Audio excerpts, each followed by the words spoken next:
Le village de Kodiossou s'apprête à franchir une étape importante dans l'amélioration de son offre sanitaire avec le lancement prochain de la construction d'une nouvelle maternité au centre de santé. Pour parler des enjeux de ce projet, des actions menées par la mutuelle de développement et des perspectives pour les populations, nous recevons sur notre plateau Yapi Yannick Roméo, secrétaire général et porte-parole de la MUDESCO. Business Matin, ça maintenant, ne déconnectez surtout pas, on se retrouve juste après. Alors, monsieur Roméo, soyez le bienvenu. Merci, bonjour. Déjà, dites-nous, est-ce que vous pouvez nous présenter le village de Kodiossou et les principales réalités sanitaires maintenant, aujourd'hui? Avant tout propos, c'est un plaisir renouvelé pour la mutuelle de développement économique et social Plaisir partagé. Culturel de Côte-du-Sous, MUDESCO, par ma voix, d'être présent sur votre plateau pour parler de Côte-du-Sous et de ses réalités. Je profite donc de l'occasion pour remercier la chaîne Business 24 pour la sollicitude et l'opportunité médiatique qu'elle nous offre. C'est nous qui vous remercions. Alors, Côte-du-Sous est un village hacké composé d'une population estimée à plus de 15 000 habitants, situé dans la région de Lamé, plus précisément dans le département d'Alépé, sous-préfecture de Dinguira. Donc, c'est un village qui a été érigé en commune via le décret du 6 octobre 2005 portant création de 520 communes. Sur le plan sanitaire, il faut noter que Côte-du-Sous dispose d'un établissement sanitaire public dont le statut a évolué en 2025, passant de centre de santé rural à centre de santé urbain. Ce changement, cependant, ne s'est pas fait suivre de la disposition d'un plateau technique de qualité ou à tout le moins répondant suffisamment aux besoins en la matière. Ce qui limite justement l'efficacité de la prise en charge des populations et complique le travail du personnel soignant. Donc, pour résumer, notre localité est en proie à des difficultés sur le plan sanitaire qui résultent globalement de l'état de dégradation très avancé du centre qui, évoquons-le, a ouvert ses portes dans les années 75-76. D'accord. Alors, quel rôle joue la mutuelle de développement dans l'amélioration des conditions de vie des populations, notamment dans le domaine de la santé? Alors déjà, il faut le rappeler, le dire, dans les années 80, la mutuelle avait impulsé la construction de la maternité. Aujourd'hui encore, avec l'appui des fils et filles du village qui vivent aussi bien en Côte d'Ivoire qu'à l'étranger, plusieurs actions de solidarité continuent d'être menées sous la coupole de la mutuelle et pour le compte du village. Ces initiatives se traduisent en autres par le don de médicaments, de lits, de matelas et de bien d'autres équipements médicaux destinés au centre de santé. Donc, au-delà de toutes ces actions, c'est dire que la MUDESCO joue un rôle majeur dans l'amélioration des conditions de la prise en charge des populations du village dans le domaine de la santé. D'accord. Au-delà de tout ce que vous venez de dire, pourquoi la construction d'une maternité dans le village de Kodiossou est devenue un projet aussi important aujourd'hui? Alors, la construction d'une nouvelle maternité au centre de santé de Côte-du-Sous est devenue une priorité tout simplement parce que la maternité actuelle qui a été construite depuis les années 80 ne répond plus aujourd'hui aux normes sanitaires nationales en vigueur. En effet, le bâtiment qui abrite la maternité est dégradé, les infrastructures et les équipements sont fortement détériorés, ce qui ne permet pas justement, on va dire, de répondre aux besoins de la population en matière sur le plan sanitaire. Donc cette situation, d'une part, compromet la qualité et la sécurité des soins obstétricaux à fournir aux femmes enceintes et du village et à celles des localités environnantes. Et d'autre part, ne permet pas de garantir des conditions d'accouchement conformes aux standards du ministère de la Santé et de l'Hygiène publique. Alors, quels sont les enjeux et les impacts attendus de cette future maternité pour les femmes, les enfants et l'ensemble de la population? Alors, cette future maternité permettra d'offrir des soins de meilleure qualité à nos mères et à nos sœurs. Elle permettra d'enregistrer un gain de temps significatif pour les patientes qui n'auront désormais plus besoin de se rendre nécessairement à Alépé pour effectuer des examens ou pour donner naissance. Toute chose qui contribuera à réduire le taux de mortalité infantile.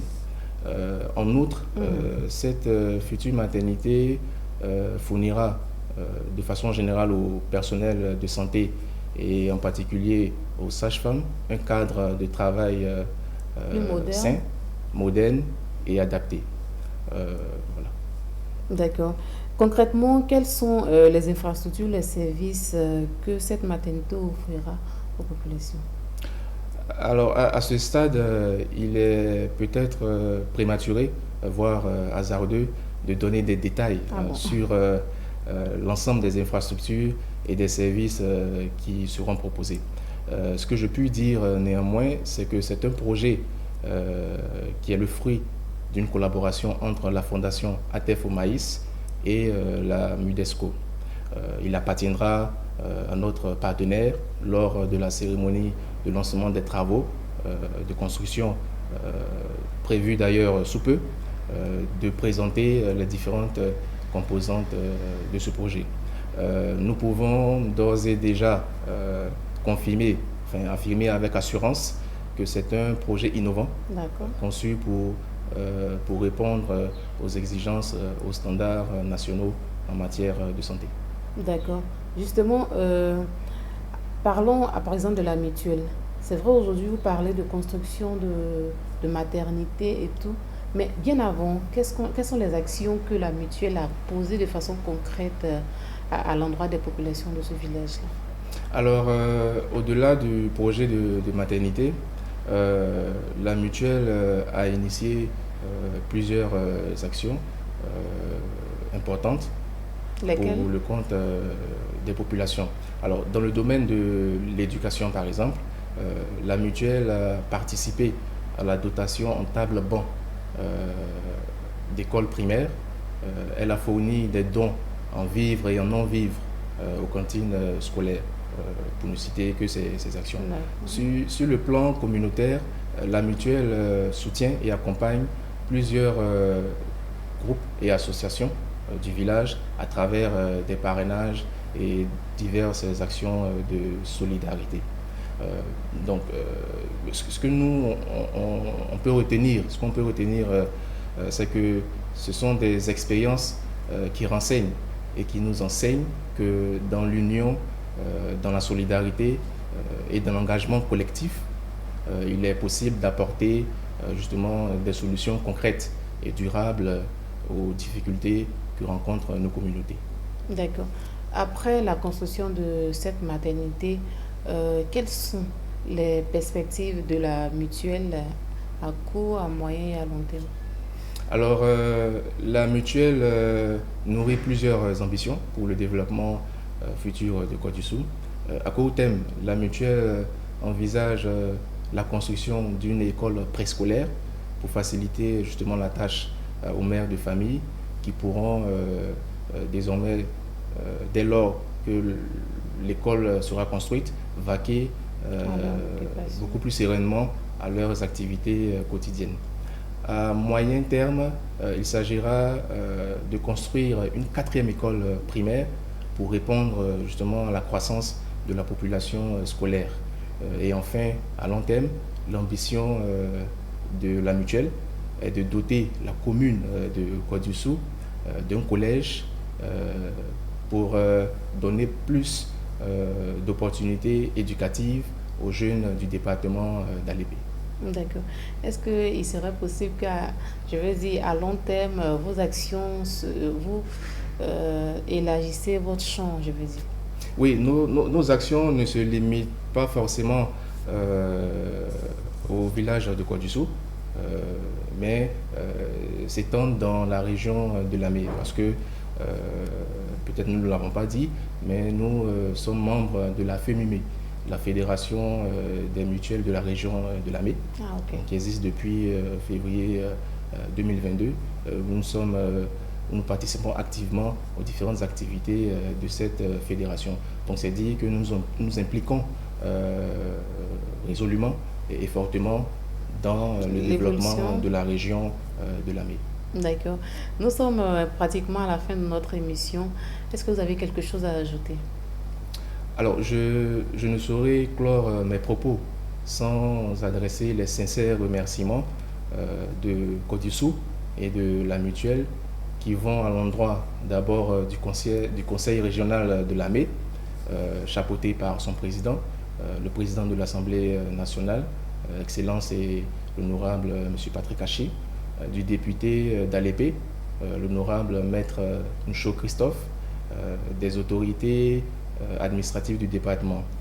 Ensuite, nous adressons également nos remerciements au chef du village de Kodoussou, Nanan Akoun Sej, et à sa notabilité, à nos partenaires, en l'occurrence la Fondation ATEF Oumaïs, qui nous accompagne sur ce projet capital de la maternité, et de la société industrie tropicale de sillage, IPS. Nous remercions également le président de la MUDESCO, M. Nyangui Yapo Apollinaire, pour le travail acharné en faveur du bien-être socio-économique optimal du village de Kodoussou. Nous n'oublions pas nos mutualistes et la diaspora qui continuent de nous faire confiance. Et enfin vous, la chaîne Business 24, qui ne manquait pas l'occasion de nous donner des opportunités pour pouvoir nous exprimer sur notre beau village Kodoussou. C'est nous qui vous remercions. Des contacts? Des contacts, alors vous avez le 07 09 69 07 47 pour joindre justement la MUDESCO. Alors, merci à vous, notre cher invité, M. Yapi Yannick Roméo. C'est moi qui vous remercie. Secrétaire général et porte-parole de la MUDESCO, je rappelle. Merci infiniment pour toutes ces précisions sur le projet de maternité qui suscite notamment beaucoup d'espoir pour les populations de Kodoussou. Merci également à vous, chers téléspectateurs. Merci de nous avoir suivis. Merci d'être restés en notre compagnie. La réalisation était l'affaire de Lignon Gilbert, ingénieur de son, Anassé Florent. Je vous dis merci et à bientôt.